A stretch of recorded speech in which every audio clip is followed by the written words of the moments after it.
हज़रत इमाम अहमद बिन हंबल फरमाते मैं गुलाम खरीदने गया, उसने मेरे साथ शर्त रखी कि हुजूर आप मुझे खरीद के ले जाने हैं, मेरी शर्त ये है कि मैं दिन को आपकी ड्यूटी करूंगा, रात को नहीं करूंगा। फरमाते मैं ले आया, घर ला के मैंने पूछा तेरा नाम क्या है? कहने लगा हुजूर गुलामों का नाम नहीं होता। खाएगा क्या? हुजूर गुलामों की चाहत नहीं होती, जिस नाम से पुकारोगे आ जाऊंगा, जो दोगे खा लूंगा। कहा किस कमरे में रहोगे? कहा हुजूर गुलामों के नखरे नहीं होते। कहते मैंने कहा फिर भी ये कमरे हैं, पसंद कर लो। एक टूटा फूटा सा कमरा उसने पसंद कर लिया। इमाम अहमद बिन हंबल फरमाते मैं उसे काम बताता पर इतनी मेहनत से करता कि कमाल कर देता, मेरे इशारे समझता। एक दिन मैं तहज्जुद के वक्त उठा, उसके कमरे में गया तो वो तौबा तौबा पुकार रहा था। सुनो वलियों की तौबा। फरमाते उसके कमरे से चीखने की, या अल्लाह माफ कर दे, या अल्लाह माफ कर दे, अल्लाह माफी दे दे। तड़प रहा है, रो रहा है।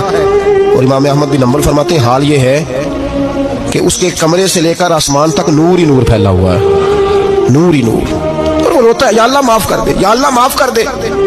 फरमाते मैं सोचने लगा माफी किस चीज की मांग रहा है। फरमाते वो खुद ही बोला और माफी देखो भाई, तौबा देखो अल्लाह वालों की। कहने लगा अल्लाह मैं तेरा बंदा हूँ, तूने जिंदगी दी, नेमत दी, आंखें दी, कान दिए, सांसें चलाई, बगैर मांगे सारा कुछ दिया। चाहिए तो ये था कि मैं दिन रात तेरी बारगाह में झुका रहता, पर मुझे माफ कर दे। मेरे ऊपर इमाम अहमद बिन हंबल के भी हुकूक है, मेरे मालिक का भी हक है, इसलिए मैं दिन सारा इबादत नहीं कर सकता, बस 5 नमाजें पढ़ सकता हूँ। रात में जागता रहता हूँ तेरे हुजूर। अल्लाह वो जो सारा दिन मैं इबादत नहीं ना कर पाता, मुझे माफ कर दे।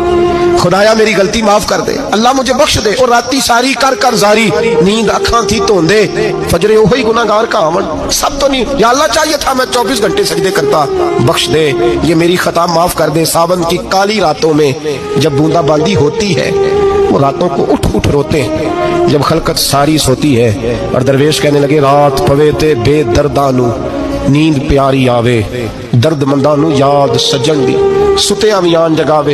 या अल्लाह माफ कर दे, मैं सारा दिन सजदे नहीं कर पाता, सारा दिन लंबी न माफी दे दे, ये तौबा है अल्लाह वालों की। इमाम अहमद बिन हंबल फरमाते हैं फजर के वक्त वो मेरे साथ मस्जिद गया, मैंने उसका चेहरा देखा, मैं उसको कोने में ले गया, मैंने कहा जा तू अल्लाह की रजा के लिए आजाद है, जा मैं अपने हक माफ करता हूँ, मकान तेरे पास रहेगा, खाना तुझे मिलेगा, तू आजाद है। उसने कहा हुजूर हुआ क्या, हुआ क्या? हमारी तो ख्वाहिश है ना कि बंदा उस वक्त मिलने आए जब मैं तस्बीह पढ़ रहा हूँ, कोई उस वक्त घर पहुंचे जब मैं सजदे में, उन लोगों को पता चले बड़ा नेक है, बड़ा नमाजी है। उस वक्त किसी की नजर पड़े जब मैं बिल्कुल कुरान पाक पे बैठा हूँ। फरमाते हैं जब मैंने कहा ना तू आजाद है, तो कहने लगा हुजूर क्या हुआ?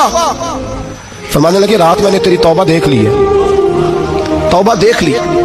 इमाम साहब फरमाते वो फिर तड़प के रोया, सजदे में सर रखा, तूने ये क्या अजब किया, मुझको भी फाश कर दिया, मैं ही तो एक राज था सीना कायनात में, मैं सिरापा मखज़न राज था, मैं रहा था मुद्दतों राज में, ये तेरा शौक दीद कशा कशा मुझे भी खींच लाया मजाज में। ए अल्लाह पर्दा ही खोल दिया है तूने, ये इबादतें, ये तौबा, ये रियाज़तें, ये तेरा मेरा राज था, अल्लाह तूने पर्दे ही खोल दिए, मेहरबानी कर मुझे पर्दा पोशी अता फरमा, अल्लाह माफ कर दे, मुझे पर्दा पोशी अता कर। हजरत इमाम अहमद बिन हंबल फरमाते हैं सजदे में उसने बुलंद आवाज से अल्लाहु अकबर कहा, फिर वो गिरा, उसकी रूह परवाज कर गई, परवाज कर गई, चला गया, रुखसत हो गया। ये आशिक का जनाजा है, जरा धूम से निकले, महबूब की गलियों से जरा घूम के निकले। ओ भाई इस बात पे भी तौबा है कि या अल्लाह मैं सारा दिन नफल नहीं पिए, ये अल्लाह के वलियों की तौबा है। सारा कुछ कर कर आके ना, सारा कुछ कर कर आके फिर भी माफी, ड्यूटियां करके सारी फिर भी माफी, या अल्लाह माफ कर दे। सारा दिन इबादत करके फिर भी अल्लाह बख्श दे। वो नेकोकार होने के बावजूद तौबा करते हैं, यहाँ गुनाहगार डटे हुए, डट गए। तौबा बंदे को अल्लाह के करीब कर देती है। हम लोग कहते हैं गुनाह होंगे तो तौबा करेंगे ना, और हमारे ज़माने में तो गुनाहगार है ही नहीं, सारे नेकोकार हैं, अल्लाह माशाअल्लाह।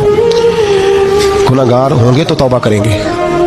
कई दफ़ा ना हमारा भाई नाराज़ हो जाता है, दोस्त नाराज़ हो जाता है, तो जब नाराज़ होता है ना बहुत ज़्यादा, बोलता नहीं, तो हम फिर करीब जाते हैं, उसको पूछते हैं क्या बात है, क्यों नाराज़ है, इधर देखे मेरी तरफ, क्यों नाराज़ है, क्या हुआ? वो कहता नहीं नहीं बस छोड़ो, हमें नहीं पता होता, तफसील पूछनी पड़ती है, बात करनी पड़ती है, फिर वो बताता है कि वो जो तूने एक जुमला कहा था ना वो तुझे नहीं कहना चाहिए था। फिर हमें ख्याल आता हाँ मुझसे गलती हो गई, फिर हम क्या करते हैं, माफी मांगते हैं, राजी करते हैं। होता है ऐसे कि नहीं होता है ना जनाब? तो بندے سے تو بعض اوقات ایسا معاملہ ہو جاتا ہے تجھے پتہ نہیں تو کیا اللہ کی ایسی نافرمانی نہیں ہوتا جس کا تجھے پتہ ہی نہ ہو؟ اللہ کے بندے روز رات کو معافی مانگ کے سوتے تھے، روز، پتہ نہیں کوئی انجانے میں جملہ نہ نکل گیا ہو، ہر وقت ڈرے رہتے تھے سہمر، بندوں سے نہیں، کس سے؟ زور سے بولیے، ڈرے رہتے، یا اللہ معاف کر۔ ان کی طبیعتوں پہ خشیت تاری رہتی، ہم دلیر لوگ ہیں، توجہ نہیں کرتے عزیز بھائی، اور ہم اس وقت توجہ کرتے ہیں جب مہلت ختم ہو جاتی ہے، جب سزا کا وقت شروع ہو جاتا ہے۔ میری بات یاد رکھنا، ایک وقت تک اللہ مہلت دیتا ہے بندے کو، گناہ کرتا ہے اللہ مہلت، پھر سزا شروع ہوتی ہے، پھر بندہ اس کی پکڑ میں آتا ہے، پھر جب پیر پھسلتا ہے تو کسی جگہ اس کا ہاتھ دوبارہ نہیں پڑتا، وہ پھر پھسلتا ہی جاتا ہے۔ یاد رکھنا، ہم مہلت کے وقت توبہ نہیں کرتے، اور جب پھسل جاتے پھر ہم کہتے ہیں اوہو یہ کیا ہوا۔